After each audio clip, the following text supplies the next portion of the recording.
អត្ថប្រយោជន៍នៃផ្លែប៉ោម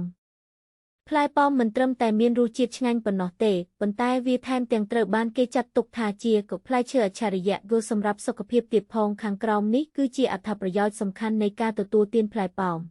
1. ជួយដល់ប្រព័ន្ធរំលាយអាហារផ្លែប៉ោមសម្បូរទៅដោយ fiber ជាតិសរសៃជាពិសេសជាតិសរសៃលីមយ៉ាងហៅថា pectin វាជួយ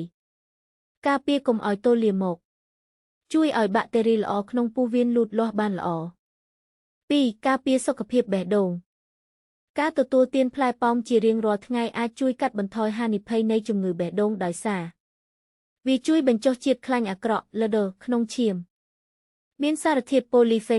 polyphenols ដែលជួយបញ្ចុះសម្ពាធឈាម 3. ជួយសម្រកទម្ងន់